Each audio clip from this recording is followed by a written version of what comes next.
noche en el sur de la frontera, USAID realiza feria de empleo en miras de disminuir migración.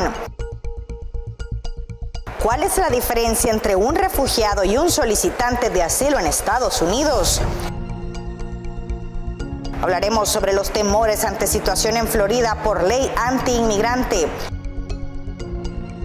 Colombia, el segundo país del mundo con mayor cifra de desplazados según ACNUR.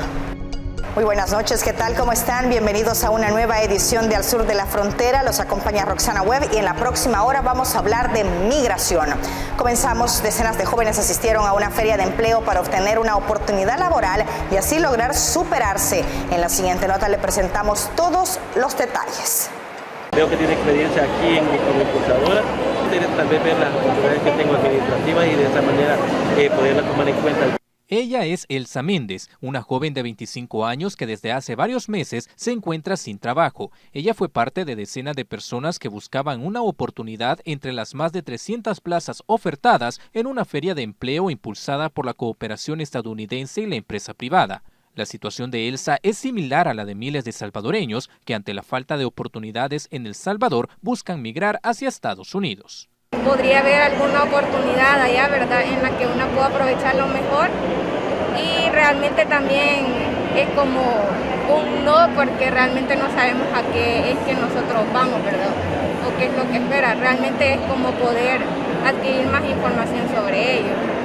Pero a pesar de las necesidades, algunas personas opinan diferente a Elsa, pues afirman no desear arriesgar su vida en la travesía hacia Norteamérica, por lo que este tipo de espacios les dan una esperanza para encontrar trabajo, sin verse obligados a buscar oportunidades fuera de las fronteras. Esta es una oportunidad para que ellos no decidan viajar a otro país y abandonar a su familia.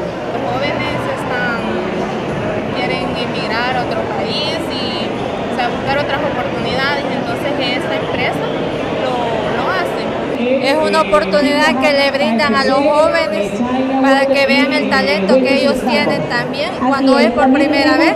Incluso ando con mi hijo también, que anda en su primera aventura buscando trabajo.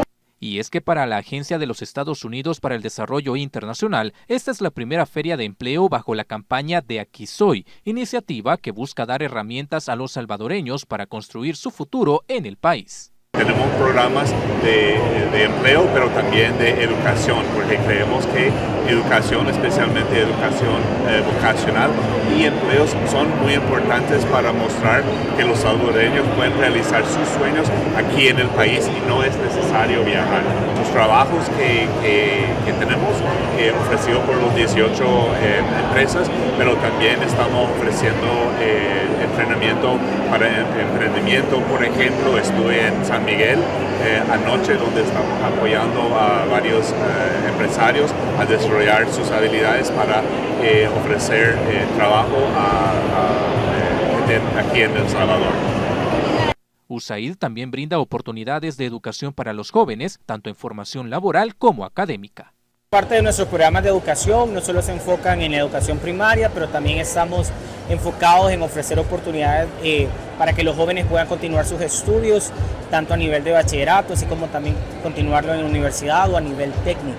Entonces, esas son el tipo de oportunidades que estamos ofreciendo junto a nuestros socios para que los jóvenes puedan tener la oportunidad de desarrollarse y construir un mejor futuro aquí en su país. Esa es nuestra manera de poder ayudarles a los jóvenes, a todos los salvadoreños, a que puedan construir un mejor futuro y puedan en realidad quedarse en su país y que se den cuenta que no hay necesidad de irse hacia otro lugar para poder construir un mejor futuro.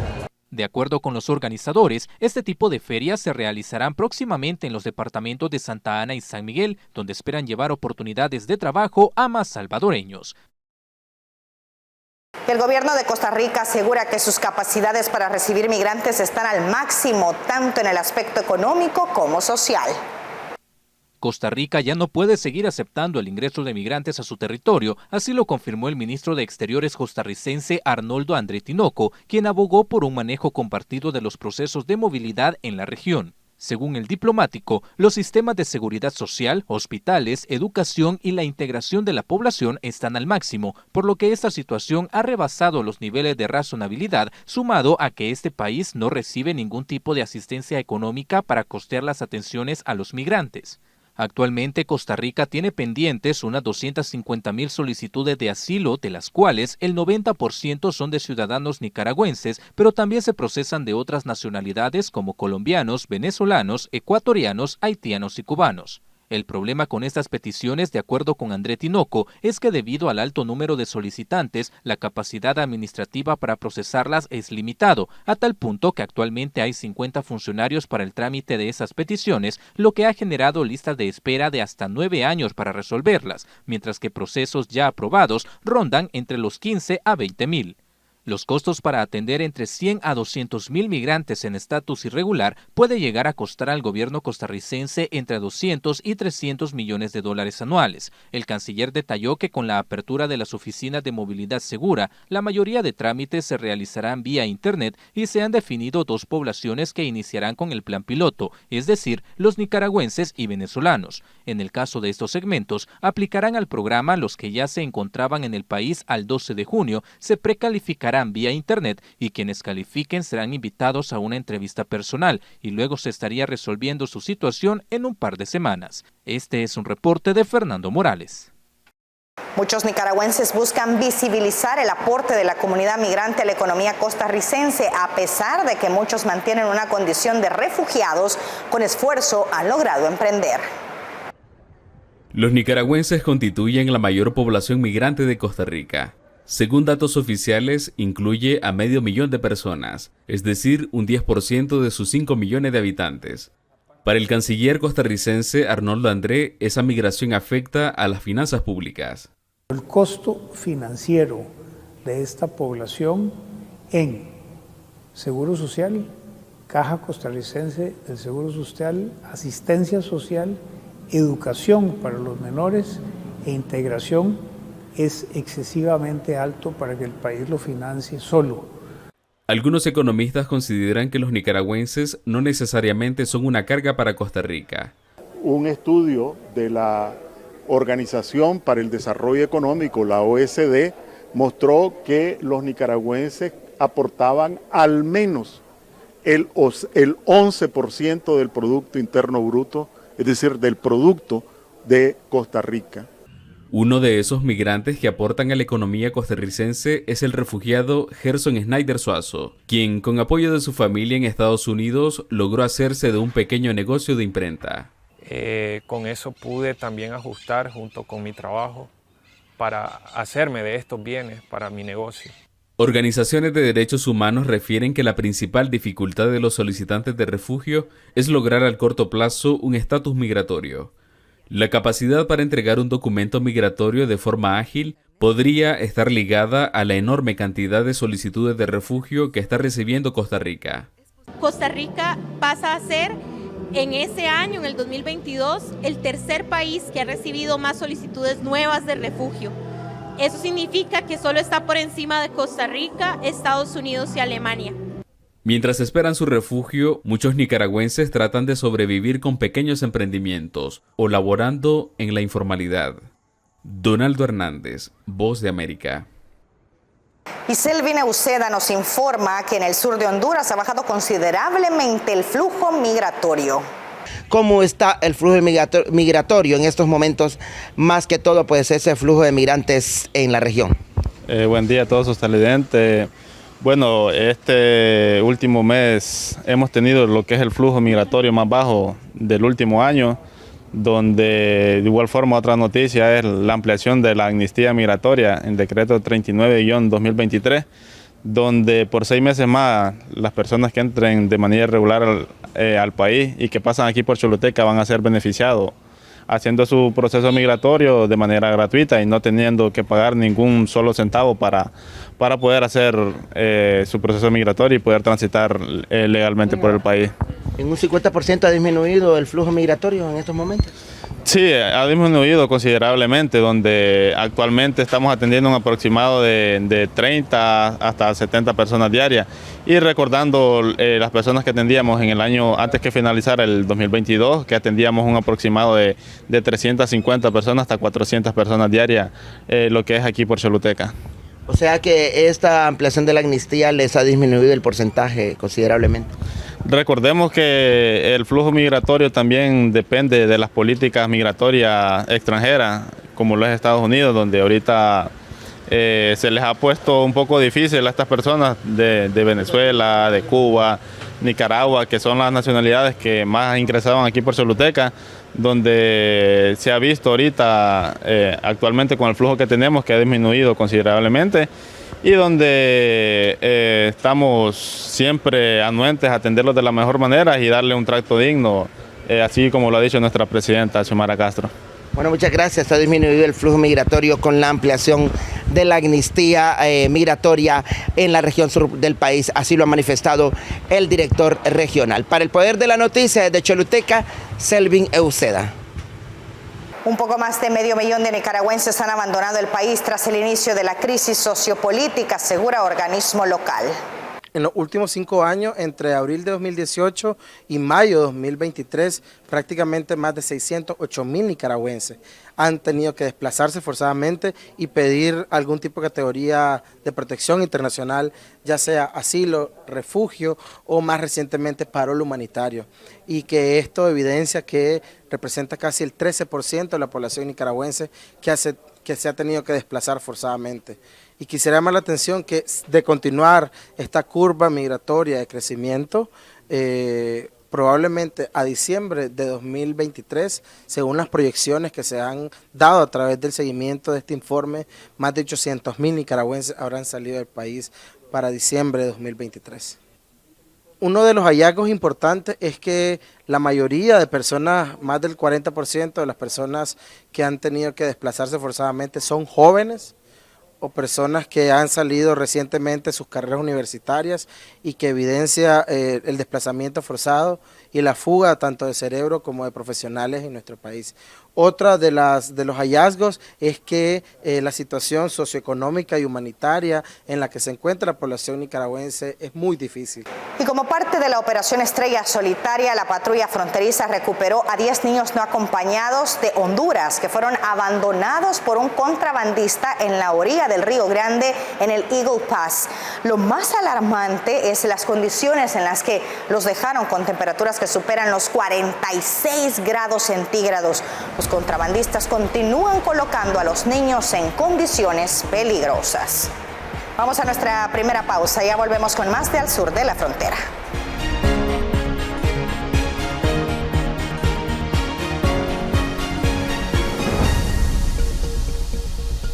Yo considero mi profesión un privilegio. Hablar en público es importante, evidentemente, no solo para quienes trabajamos en medios de comunicación, quienes hacemos de esa habilidad una herramienta para transmitir mensajes claros, directos, concisos y precisos.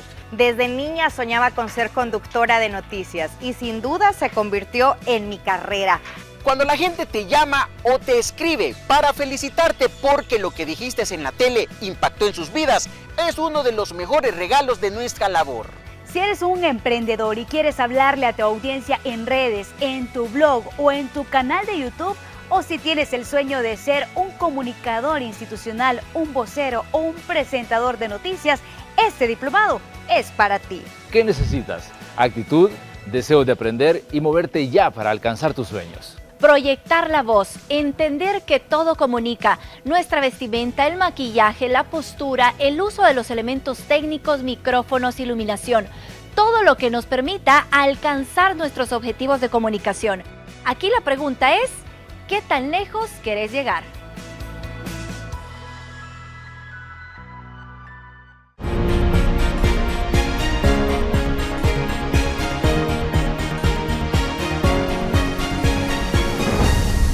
Gracias por continuar con Al Sur de la Frontera. El título 8 modificó la experiencia de migrantes en la frontera sur de Estados Unidos. El título 42 ha dado paso a la implementación del título 8 desde el 12 de mayo, una normativa con consecuencias graves para aquellos migrantes que cruzan ilegalmente a Estados Unidos. A pesar de las fuertes penalidades, el flujo de migrantes en la frontera ha disminuido, pero no se ha frenado. Estamos viendo campos de refugiados en Juárez, que van a seguir llegando, no se va a detener. Están en todo caso entrando cuentagotas ahorita. pero en condiciones terribles. La inseguridad y la falta de oportunidades es el común denominador para que muchos migrantes decidan emprender su travesía a Estados Unidos, pero al cruzar la frontera no terminan las dificultades. La separación de familias también es una constante, sobre todo ahora bajo el título 8. Creo que fue la mejor decisión que pude haber tomado. Salí con mi hermano y mi hermano quedó allá en el centro de retención y yo estoy acá esperándolo porque me parece injusto que separen a la familia porque entramos juntos y estoy acá por él, si no hubiese seguido mi camino. Para Fernando García, director y fundador de la Red Fronteriza por los Derechos Humanos, estas son fechas de reflexión y empatía hacia quienes dejaron todo atrás con la ilusión de tener una mejor vida. Antes nuestros papás, nuestros abuelitos, nuestros antepasados se movieron por las mismas razones que se está moviendo gente ahorita. Entonces que no olvidemos que todos somos refugiados, que todos somos migrantes y que este día hay que recordar que esa es parte de nuestra naturaleza y tenemos que apoyarnos unos a los otros. Según ACNUR, alrededor de 108 millones de personas han sido desplazadas por la fuerza en el mundo y la cifra va en aumento. César Contreras, Voz de América, El Paso, Texas. Ahora saludamos al periodista de la red de noticias Salvavisión, Ernesto Cornejo. Ernesto, buenas noches, adelante, pendiente siempre de tus reportes. Bienvenido. Así es, Roxana, un gusto poderte saludar hasta El Salvador y a la audiencia de Al Sur de la Frontera. En este programa le vamos a tener todos los pormenores de las nuevas políticas anunciadas por el gobierno de los Estados Unidos, la nueva legislación puesta en marcha en Florida, las reacciones y el entorno que juega el papel de la migración irregular y sus diferentes aristas. La nueva ley puesta en marcha en Florida, denominada SB 1718, ha puesto en un vilo a miles de migrantes que se encuentran en este punto de los Estados Unidos. Logramos recopilar el testimonio de un migrante cubano, quien asegura que miles de familias han decidido abandonar este punto de acá del país norteamericano a ciudades santuarios por temor a posibles deportaciones. La gente tiene miedo. Se están yendo de la Florida. La ley SB 1718, que entrará en vigor el 1 de julio, convertirá oficialmente a Florida en el estado con la legislación migratoria más dura de los Estados Unidos.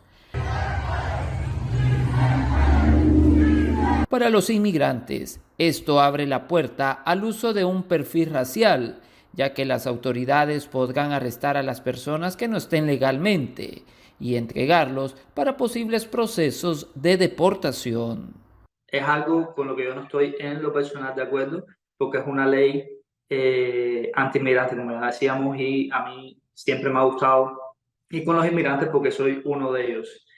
Sea documentado o sea indocumentado, de igual forma, todos tenemos algo que aportar a este país. Siempre en cada grupo hay personas que no vienen a aportar, que vienen a arrestar. Pero de forma general, todo el que hace los esfuerzos necesarios para llegar a los Estados Unidos viene a tratar de salir adelante y de desarrollar el área en el que esté. No olvidemos que los indocumentados son los que hacen en su mayoría los trabajos que nadie quiere hacer. Eso no significa que cuando no tengamos indocumentados esos trabajos no los va a hacer nadie, no. Eso significa que esa fuerza de trabajo valiosa que ayuda a la Florida a desarrollarse, la estamos poniendo en peligro. Yo digo que pudieran existir mejores vías para hacer que esas personas puedan estar de forma legal acá, aunque sea de forma permanente. Lo más lamentable es que el gobernador DeSantis está politizando este tema para sacar ventaja en su candidatura a la presidencia por el Partido Republicano. Pero no olvidemos que al final todo esto es política y eso está haciendo con intencionalidad política de favorecer ciertos intereses que eventualmente les va a favorecer a ellos en su carrera política, principalmente a DeSantis. Está estimulando indirectamente el odio hacia los inmigrantes porque quiere ganarse ciertos grupos que le pueden dar un triunfo luego en las elecciones. Mientras tanto, miembros de organizaciones sociales que velan por los derechos de este sector en el país norteamericano han expresado su rechazo a estas acciones y han asegurado que buscarán los medios para lograr frenar esta nueva ley. Informó Ernesto Cornejo para la red de noticias Albavisión desde Los Ángeles, California. Organismos internacionales llaman a los gobiernos a revisar sus políticas migratorias para responder a la demanda de personas desplazadas en busca de refugio. Más de 110 millones de personas fueron desplazadas de manera forzada en todo el mundo.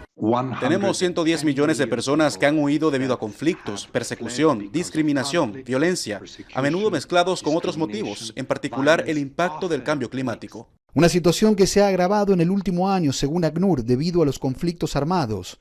En solo un año, el número de desplazados forzados a nivel global aumentó en 10 millones de personas. Cuando hablamos de los refugiados, son las personas que han cruzado la frontera de su país para buscar un lugar seguro donde vivir y desarrollarse. Y la verdad es que un número de más de 10 millones de personas en solo un año y medio es bastante alarmante. Hace que sea tan traumático físicamente como emocionalmente, sobre todo las familias que vienen con niños.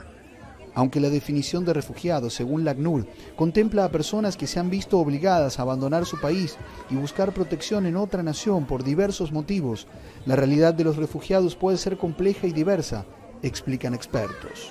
El programa de ACNUR como tal está llevando más de 35 millones de estos refugiados. Ellos se encargan no solamente de ubicarlos en otro lugar de acogida, sino que también tengan un empleo, tengan personas conocidas alrededor. El programa es bastante completo, a pesar de que ellos han hecho un llamado reciente en el 2023 a tener acciones conjuntas para poder mitigar esta cifra de desplazados. Esta fue la realidad de Luis Moros, un venezolano que llegó a Estados Unidos. Como muchos, su travesía no fue sencilla. Yo salí de Venezuela por causas políticas y terminé en una situación donde no tenía un lugar fijo, donde me mudé 8 veces en un mismo año, con mi madre que vinimos con $100 porque no teníamos dónde vivir. Creo que en la actualidad hay muchos migrantes que puede que no se categoricen como refugiados, pero están viviendo esa realidad. Otra realidad que revela el reciente informe de ACNUR sobre la situación de los refugiados es que la mayoría emigra a naciones en vías de desarrollo,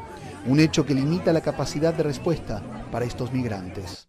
La retórica que prevalece sigue siendo que todos los refugiados van a los países ricos. Eso en realidad está mal. Es todo lo contrario. El 70% de los refugiados, es decir, de esos 35 millones, en realidad huyen al país contiguo a su país. La mayoría de ellos realmente quiere volver a casa. A esto se le ha sumado el Pacto Mundial del 2018, donde se está tratando de hacer una comparación equitativa de los países que tienen acogida, porque algunos de ellos no son países que sean desarrollados. Entonces estamos hablando de que los refugiados se están yendo a lugares de medios o bajos ingresos, lo que también influye en su capacidad de desarrollo. Pero para quienes buscan asentarse en un país de acogida, el camino puede ser difícil. Como explica el refugiado venezolano Luis Moros, se requiere de estrategia y planificación cuidadosa para aprovechar los recursos disponibles. El sistema educativo es un rompecabezas. Si tú armas un plan de acción para poder encontrar atajos, que son las becas, pues no vas a llegar. Lo mismo pasa con el estatus migratorio, lo mismo pasa con el transporte, lo mismo pasa con el trabajo. No hay tal sueño americano. Claro, el sueño lo romantizamos porque sí es un país de oportunidades, pero tenemos que saber los recursos y armar estrategias para poder llegar rápido y de manera efectiva. En la actualidad, Moros se dedica a ayudar a otros migrantes en Estados Unidos a través de conferencias para estudiantes. Los orienta a conseguir becas para estudiar y navegar el sistema educativo. Mi misión es ayudar a los latinos. Y bueno, es un foco que se va a ir transformando dependiendo de las necesidades del hispano en Estados Unidos. Eso es lo que quiero hacer, tratar de que los estudiantes no pasen por la misma oscuridad de desinformación que pasé yo. Yo sé lo difícil que es moverse de país, yo sé lo difícil que es comenzar nuevamente, pero existe la esperanza, existe todo un compendio de cosas hermosas que se pueden lograr, solo es seguir adelante y tener la fe en que se puede hacer. Y bueno, buscar también la ayuda correspondiente. Realidades complejas son las que enfrentan los refugiados en todo el mundo. Un fenómeno que requiere soluciones humanitarias y acciones concretas, según expertos, para proteger y apoyar a quienes se ven obligados a abandonar sus hogares. Ronen Suar, Voz de América, Nueva York.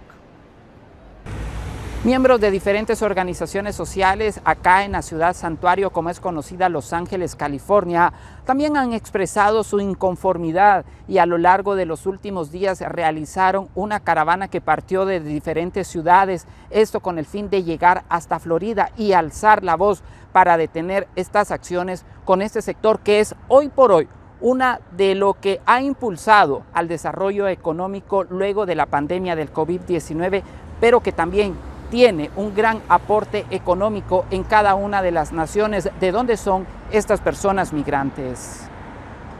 Estados Unidos para mí es de verdad un país de muchas oportunidades, pero tenemos que dejar el miedo para buscar qué hay para cada uno individualmente cuando ya tenemos responsabilidad. Si son los niños, pues es otro tema a tocar, pero si ya eres mayor de edad, lucha. Si ya estás aquí en la frontera o ya estás aquí adentro, ¿qué beneficios hay o qué uniones hay que te pueden ayudar? Porque ya estando aquí adentro, los derechos humanos de verdad que son bien hermosos. Yo soy beneficiada de estar aquí por cada uno. Bueno, es parte de los detalles que han ocurrido a lo largo de todos estos días. Estaremos pendientes de temas como, por ejemplo, el cumplimiento de los 11 años de DACA acá en los Estados Unidos, lo que están solicitando las organizaciones sociales y también los Dreaming, esos soñadores que han venido a lo largo de todos estos años queriendo obtener una respuesta por los diferentes gobiernos para buscar una vía a la legalización. Y también los casos e historias de aquellos que han dejado sus países de origen en búsqueda de mejores oportunidades acá en los Estados Unidos. Con esto retorno la señal hasta los estudios principales. Informó para la red de noticias Alba Visión desde Los Ángeles, California, Ernesto Cornejo. Gracias, Ernesto. Por cierto, y precisamente con este tema que nos compartes tú con la situación en Florida, por esta ley antiinmigrante, nosotros después de la pausa vamos a ahondar sobre esta temática. Muchas gracias, Ernesto. Feliz noche. Vamos a una nueva pausa comercial y cuando regresemos, como se los adelantaba, vamos a hablar con un experto, abogado migratorio, sobre la aplicación de la nueva ley antiinmigrante en Florida, los temores, en qué consiste y cuáles son las expectativas al volver.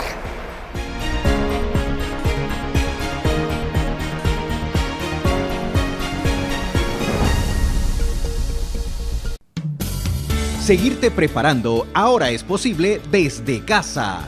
Gracias a la Escuela de Comunicaciones de la Red Salvadoreña de Medios. Aprende sobre comunicación no verbal, redes sociales, teletrabajo, emprender, cómo reacciona tu cerebro ante la crisis y más. Solo ingresa al www.escuelarsm.com. Tenemos acceso al aula virtual. Regístrate con tus datos personales, realizas el pago con tarjeta de crédito o débito y estás a un clic de iniciar tu proceso de aprendizaje. Cada curso cuenta con videos explicativos, plantillas descargables y ejercicios prácticos. Una vez completadas todas las sesiones, obtienes un diploma digital.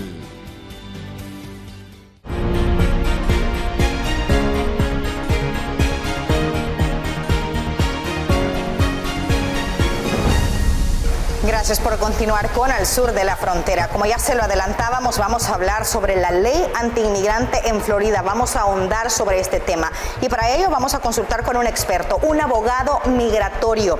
Bienvenido a Oscar Issue desde los Estados Unidos. Qué gusto. Muchísimas gracias, gran saludo para todos. Mi nombre es el abogado Oscar Issue, abogado aquí en Estados Unidos con oficina en Los Ángeles, California.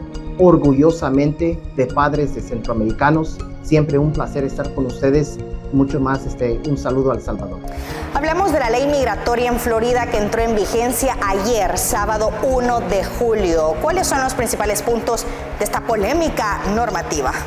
Mire, primero que nada, me sorprendió esta ley 1718 del gobernador DeSantis. A mi opinión profesional, yo pienso que es un show que está haciendo el gobernador DeSantis porque él va a la candidatura para los Estados Unidos el próximo año. Pero a su pregunta, Roxana, los puntos es lo siguiente. Número uno, si una compañía, un empleador tiene más de 25 trabajadores, tiene que usar un sistema que se llama E-Verify. Okay. Ahora, el sistema E-Verify es un sistema migratorio que usted pone su nombre, su apellido y generalmente información básica, y este sistema E-Verify le dice al empleador su estatus migratorio. ¿Por qué? Porque ahora el gobernador DeSantis ha dicho que si usted es un empleador y usted tiene empleados, no puede optar, no le puede dar empleo a una persona con estatus irregular. Número dos, algo que me sorprendió muchísimo. Si usted es una persona normal, por ejemplo, usted y yo estamos manejando y estamos con un amigo en un carro y después nos para la policía y la policía piensa que la persona que está conduciendo el vehículo sabe o debe de saber que su pasajero es un inmigrante o no tiene estatus legal en Estados Unidos, entonces la persona que está simplemente manejando el carro puede tener cargos criminales, específicamente una felonía. Ahora, esta ley va, como se dice en inglés, it's going to clog the courts. ¿Qué significa eso? Que es imposible para un fiscal, para un policía estar dando tickets a todos simplemente porque está transportando o manejando a un amigo. Por ejemplo, un Uber, ¿ok? Un Lyft. Un Uber, un manejador de Uber, ¿cómo va a saber o cómo debe de saber que la persona que él va a transportar por 10, 15 minutos tiene estatus irregular? Otra cosa que me sorprendió mucho, Roxana, es de los hospitales. La nueva ley dice que si una persona llega a un hospital y el hospital le tiene que ahora por obligación preguntarle a la persona cuál es su estatus migratorio. Ahora, no significa que el hospital va a llamar al ICE, o sea, a la migración. Simplemente significa que tiene que preguntar. Recuerde, todo va a depender del estatus que tiene el hospital para, para declarar al ICE que la persona está irregular. Y por último, aquí, por ejemplo, en mi estado de California, las personas que están indocumentadas tienen el derecho de conducir un vehículo. Ellos tienen licencia de conducir. Inmediatamente, ahora ya no se puede, las personas que tienen licencia de conducir en otro país no pueden conducir legalmente en la Florida, ni su identificación es válida. Hay muchos cambios. Es muy lamentable esta ley ahorita, Roxana. ¿Por qué se considera como una de las más polémicas a aplicar, abogado? Sí, correcto. Es la más polémica de todos, y lo que más a mí me dio lo más polémica es que el gobernador DeSantis hizo un fondo de aproximadamente 12 millones y este fondo es específicamente para transportar a las personas que están irregular en la Florida y sacarlos a otro estado. Eso es más polémica que la ley 2010 en Arizona. Por ejemplo, rápidamente les voy a hablar de la ley en Arizona. En la ley de Arizona en el año 2010 hicieron 4 puntos. Uno de esos puntos fue que ahora el policía, cuando para a una persona, puede preguntarle al conductor cuáles son tus papeles o dame tus papeles migratorios. Eso la Corte Suprema de Estados Unidos dijo que está bien. Ahora, ¿por qué es la más polémica esta 1718 de la Florida? Porque de todos los puntos que acaba de mencionar, va mucho más allá que simplemente pedir papeles migratorios. Es demasiada política, muy anti-inmigrante y muy anti-humanitaria, Roxana. Los migrantes que se vean afectados, ¿cómo pueden buscar ayuda? Número 1, si usted conoce una persona que está en la Florida, o una persona, su familiar, o usted me está viendo, escuchando que usted está en la Florida y está de manera irregular, tienen que saber una cosa. Si usted tiene un proceso migratorio, esta 1718 no va a aplicar para usted. ¿Qué estoy diciendo? Si usted está en corte migratoria, usted está en un proceso, se llama due process. Quiere decir que como usted está en proceso de corte, no puede aplicar esta ley estatal en la Florida contra usted. Número 2, si usted tiene, su esposo o una hija lo peticionó a usted y usted ya está en un proceso para arreglar papeles, tampoco va a afectar porque usted ya tiene un proceso. Número 3, si usted tiene un caso de asilo que ha sido solamente la petición, la solicitud ha sido aprobado, no significa que el asilo fue aprobado, simplemente que la solicitud fue aprobada. ¿Cómo puede saber? Simplemente vea sus papeles si tienen un número de recibo. Si sus papeles de asilo tienen un número de recibo, quiere decir que ese es su número de caso y que usted tiene una solicitud de asilo. Ahorita en esos momentos los casos de asilo están tomando aproximadamente 4 a 5 años. Entonces usted tiene protección. ¿Cómo buscar ayuda? 1, si tiene corte, vaya a la corte. Es muy importante, es lo más importante que puede hacer. Si no tiene abogado, vaya a pedirle una extensión y pídale al juez, por favor, dame tiempo de encontrar un abogado. Porque lo peor que puede hacer es no mostrarse a su corte. Le voy a rápidamente explicar por qué. Si usted no se muestra a su corte, le van a dar orden de abstencia. Significa que es orden de deportación por no mostrarse a su corte. Y aunque, como usted ya tiene eso en su récord, Aunque 20 años usted sea el mejor ciudadano, se case con una ciudadana o ciudadano, no va a poder arreglar porque en su momento no se mostró acorde. Y por último, si usted califica para una petición, por ejemplo, si usted está casado con un ciudadano, una ciudadana, si usted tiene una hija o hijo ciudadano arriba de 21 años, o si usted tiene un hermano ciudadano, o si usted tiene un padre, madre ciudadana, pídanle que le hagan la petición para empezar el proceso. Eso es lo que yo aconsejo, cómo buscar ayuda, Roxana. Sabemos de organizaciones que han buscado interpelar esta medida antiinmigrante en Florida del gobernador Ron DeSantis, pero ¿esto realmente es posible? ¿Puede ser una realidad? Excelente pregunta, Roxana, y usted ahorita acaba de abrir la puerta a un análisis constitucional y con su permiso lo haré. La constitución de nuestro país en Estados Unidos dice que hay una cláusula suprema, se llama the Supremacy Clause, así se dice en inglés. La cláusula suprema dice que ciertas categorías de ley tienen exclusiva jurisdicción el gobierno federal. ¿Qué es el gobierno federal? Es todo el país. Estatal son, por ejemplo, California, Florida, estatales. Entonces, hay diferencia entre ley estatal y ley federal. Ahora, como el Congreso, la Constitución ha dicho que el Congreso, o sea, el gobierno federal tiene jurisdicción exclusiva a hacer leyes migratorias, y les recuerdo, esta ley de DeSantis, la 1718, fue hecha por la Florida, que es una entidad estatal. Entonces, lo que seguramente van a alegar es que no es constitucional porque el gobierno de DeSantis, o sea, el estado de la Florida, se sobrepasó y no tiene jurisdicción exclusiva para hacer este tipo de leyes. Rápidamente le explico. Por ejemplo, ¿por qué piensan que DACA ahorita está en las cortes, que si se queda o no se queda, que extensión o no extensión? ¿Por quién creó DACA? El expresidente Obama. El expresidente Obama es ejecutivo, o sea, el presidente. Recuerde, acaba de mencionar que solamente el Congreso puede hacer una ley migratoria.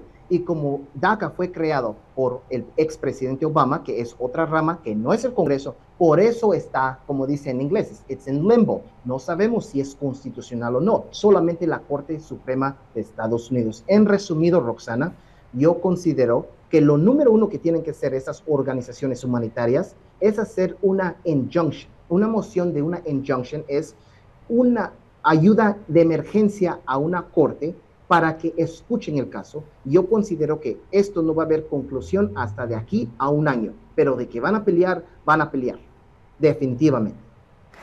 ¿Qué podría cambiar en Florida con esta ley para el futuro y la migración?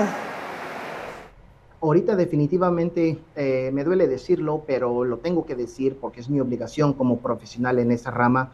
El presidente Biden va a hacer promesas sin bases como lo hizo candidato Biden. Por ejemplo, el candidato Biden dijo, y yo le pongo en sus propias palabras, el candidato Biden dijo lo siguiente: voy a hacer puentes, no voy a hacer paredes. En vez de hacer puentes, quedó el título 42, cerró la frontera y no dejó a las personas entrar. Dijo, voy a hacer una reforma migratoria en los primeros 100 días. Ya han pasado 3 años, ha tenido el control en la Cámara de Representantes y en el Senado y no lo ha intentado. Ahora, solamente digo esto porque a su pregunta, Roxana, ahorita los dos lados van a estar prometiendo simplemente para ganar el voto latino. El voto latino, nuestro voto aquí en Estados Unidos, ya pesa mucho y es una de las grandes diferencias que puede ya sea voltear demócrata o republicano. Ahora, el expresidente Trump también está corriendo y él siempre va a seguir con su metodología anti-inmigrante. Lamentablemente, simplemente a cada 4 años, a cada elección, simplemente están jugando con el voto latino. Ni republicano ni demócrata hacen sus promesas o cumplen con sus promesas. Abogado, ¿cómo podemos contactarlo a usted si alguien tiene alguna duda con respecto a este u otros temas migratorios? No solamente hago inmigración, también hago todo lo que es civil aquí en Los Ángeles, California, el estado de California, pero sí tengo la ley federal en practicar migración en todo el país. Mis redes sociales en Facebook y Instagram es abogado Oscar GT. Se los repito, @abogado Oscar GT. Yo me identifico mucho con los inmigrantes. La razón es porque mis padres en su momento fueron inmigrantes hace casi 40 años. Yo tuve la bendición de nacer en este país y por eso tengo una conexión bárbara con Centroamérica y con todo Latinoamérica. Si usted tiene una pregunta o simplemente me quiere llamar para saludar, es un placer poder contestarle. Es @abogado Oscar GT y espero sus mensajes. Muchas gracias por su tiempo. Hasta la próxima. Un placer. Nosotros vamos a una nueva pausa comercial. Ya regresamos.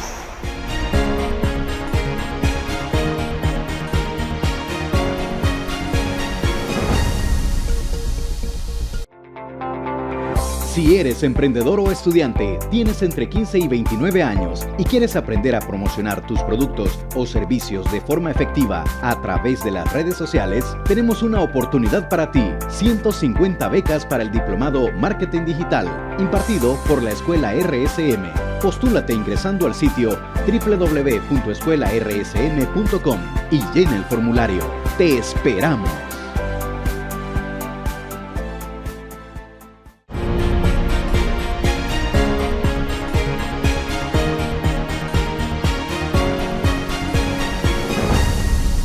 Gracias por continuar con Al Sur de la Frontera. ¿Cuál es la diferencia entre un refugiado y un solicitante de asilo en Estados Unidos? Veamos la siguiente nota.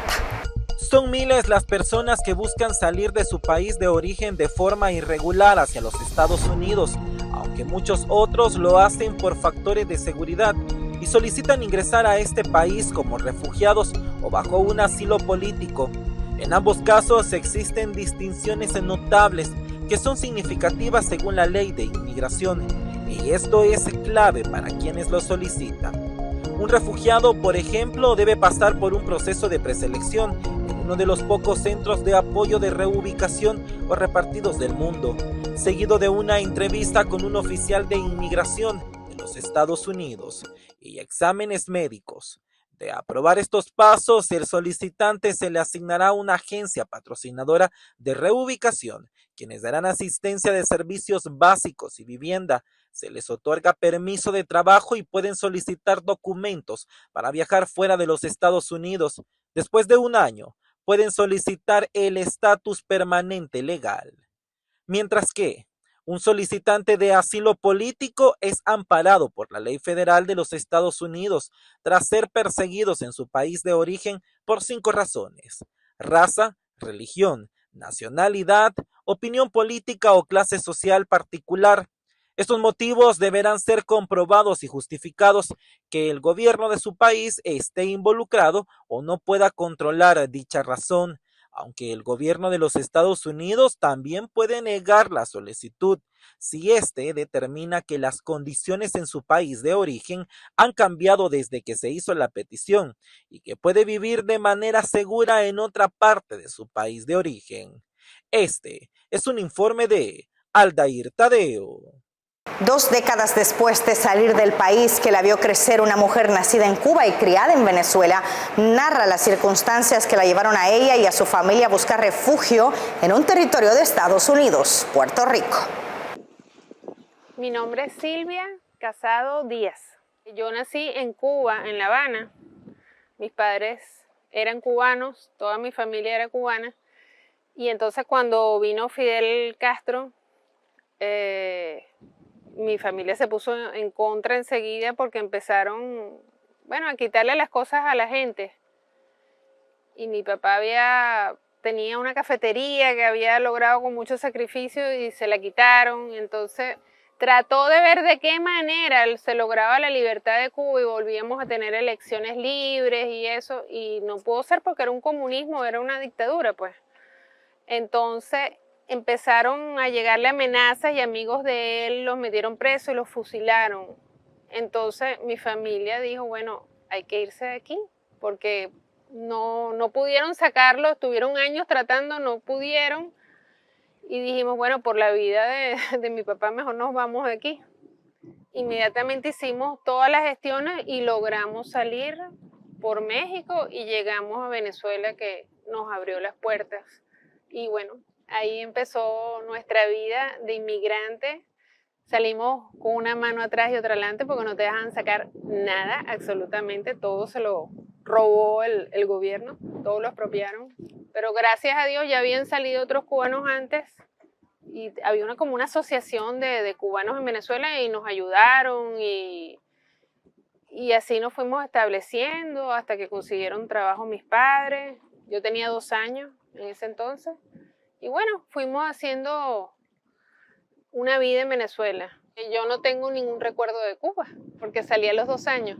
Pero sin embargo la quiero. Quiero a Cuba porque mis padres me enseñaron a quererla. Todos los cubanos que estaban en Venezuela, porque fueron miles que se fueron para Venezuela, cuando empezaron a ver los discursos de Chávez, pusieron la voz de alerta y empezaron a decirle a los venezolanos, a advertirles, mire, este señor, Hugo Chávez, está repitiendo los mismos discursos que dio Fidel, son los mismos, se los calcaba.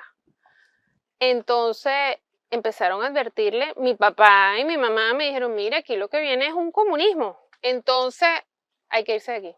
Yo tengo un apego muy grande a Venezuela y me costó mucho tomar la decisión.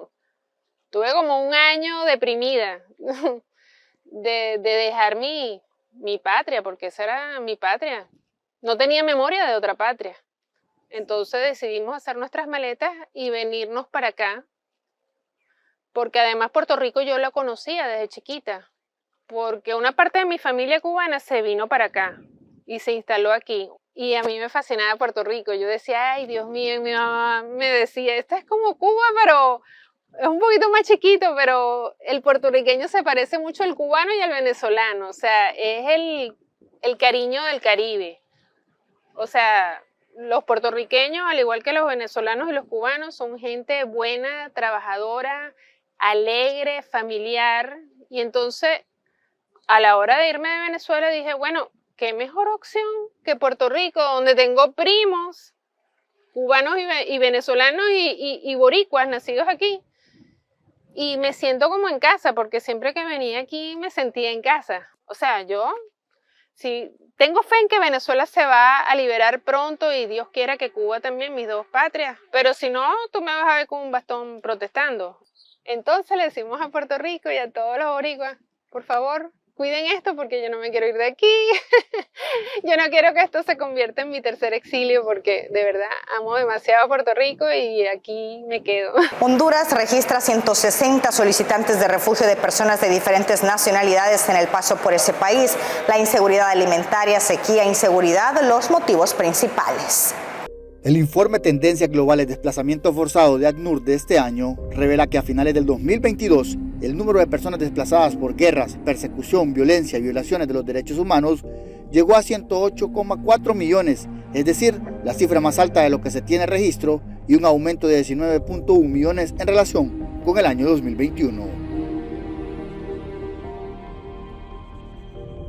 Porque el desplazamiento es por definición la exclusión, no es sacar a alguien, expulsar a alguien. El desarrollar una ley de desplazados lo que está diciendo es hay que incluir, hay que mantener estas personas, hay que darle una respuesta. Sobre Honduras, sobre esta realidad, porque non sempre si entiende veramente lo grande desafío que se enfrenta a este país. Il livello di multicrisi que tenemos. Ahora pensamos no solo el tema de migratorio, pensamos a la sequía, pensamos al impacto del cambio climático. Dentro de estos casos, tenemos el de Félix Cáceres, quien en varias ocasiones decidió migrar por las constantes pérdidas en sus cultivos a causa del cambio climático y la sequía, buscando refugio. He migrado porque a veces es duro para uno cuando, digamos, uno tiene familia, ¿va? Niños que están pequeños y todo esto para uno se le hace muy difícil. Hay sufrimiento increíble en el país relacionado con el cambio climático que causa huracanes y es un cambio climático que no ha causado los hondureños, está causado por otros países. En la región de las Américas continuaron los movimientos mixtos de personas refugiadas y migrantes en 2022, desde Venezuela hacia otros países de la región y desde Centroamérica hacia la frontera de México con Estados Unidos, 3 países de las Américas, Estados Unidos, Costa Rica y México, se encuentran entre los 5 principales receptores de nuevas solicitudes de asilo en el mundo. CELI señala que a nivel centroamericano, Honduras es uno de los más vulnerables al cambio climático, lo que ha disparado las migraciones. Número reducido, estamos hablando que entre solicitantes de asilo y refugiados, Honduras no llega a 300 personas. Son 270 personas entre 165 refugiados reconocidos y 107 solicitantes de asilo. Pero si tú ves la magnitud de lo que está ocurriendo en la región, del movimiento mixto entre migrantes y desplazados forzados, que tan solo el año anterior llegaron a más de 320.000 personas cruzando la frontera sur de Honduras. Y ahí me estoy refiriendo a 188.000 personas que de manera irregular entraron al país. Para el cierre del 2022, 2.6 millones de solicitudes de refugio se presentaron en países como Estados Unidos, de diferentes nacionalidades, incluidos hondureños. Y Colombia es el tercer país con más refugiados y el segundo con más desplazados internos, de acuerdo con la Agencia de la ONU para los Refugiados. Una mudanza que solo tiene un propósito: salvar su vida y la de su familia. Así es como muchos colombianos explican su abrupta salida de su hogar debido al desplazamiento por la violencia en varias regiones de Colombia. El equipaje es ligero, apenas lo que cabe en una pequeña maleta para sobrevivir pocos días, pero la carga de temor y zozobra resulta aún más pesada. Estas fuerzas armadas ilegales se tomaron el pueblo de Argelia totalmente, o sea, la policía salió del pueblo, ellos fueron los que quedaron ahí mandando. Era un desastre total, mucha balacera, pues, mucho asesinato. Entonces, debido a eso, pues, fue el gran motivo de que nos saliéramos del campo. Un conflicto armado que cumple décadas y que hizo que Juan José Valencia, junto con su hermano, dejaran sus tierras en Argelia y Sonsón, pequeñas poblaciones ubicadas en el departamento de Antioquia, donde se dedicaban a cultivar café, caña y plátano, entre otros productos. Uno está enseñado a estar en el campo, a vivir con animales, con gallinas, con marranos, con vacas, caballos. En agosto de 1996, paramilitares de las autodefensas campesinas de Córdoba y Urabá asesinaron a 6 personas. Un atentado que Juan José y Víctor interpretaron como un ultimátum. Es duro salir del territorio de uno, de la casa, del hogar de uno, alejarse de la familia, pero siempre pensando como en estar un poquito mejor, en ir saliendo adelante. Víctor es el menor de los hermanos Valencia. Llegó a Bogotá con tan solo 18 años y junto con Juan decidió luchar por nuevos sueños. Sueños que ni la guerra ni la experiencia del desplazamiento pudieran arrebatarle. Yo fui el que empecé trabajando por mi cuenta en la calle, en un carro de arepas. De ahí, bueno, las cosas fueron bien, gracias a Dios, ya conseguimos el local, seguí trabajando con mi hermano y bueno, ahí vamos. Pero siempre hay que perseverar. Y esa perseverancia, acompañada de esfuerzo, dedicación y muchas ganas de crecer, llevaron a estos hermanos a crear su emprendimiento de comidas, que ya cuenta con más de 10 empleados. Un negocio que no solo ha sido fuente de sustento para los Valencia, sino que también se ha convertido en el refugio de coterráneos con experiencias similares. Al abrir su local, se enrumbaron en la labor social de ayudar a desplazados como Diego y Adrián, 2 jóvenes que también huyeron de la violencia. Ellos me recibieron, me dieron vivienda, me dieron trabajo, tengo un buen sueldo. La ayuda y el recibimiento ha sido súper porque son buenas personas y pues me han ayudado a salir adelante. Según el informe del Alto Comisionado de las Naciones Unidas para los Refugiados, ACNUR, el año pasado, Colombia fue el segundo país en el mundo con mayor número de desplazados internos, solo superado por Siria. En 2022 se registraron nuevos desplazamientos internos en Colombia que afectaron más o menos a 214.700 personas. Hoy, los hermanos Valencia son ejemplo de superación y ayuda social. Cuentan con 3 locales comerciales y aseguran que la guerra nunca podrá ser más grande que el anhelo. Yair Díaz, Voz de América, Bogotá, Colombia. Es todo por nuestra parte. Gracias por habernos acompañado. Feliz noche. Nos vemos hasta la próxima.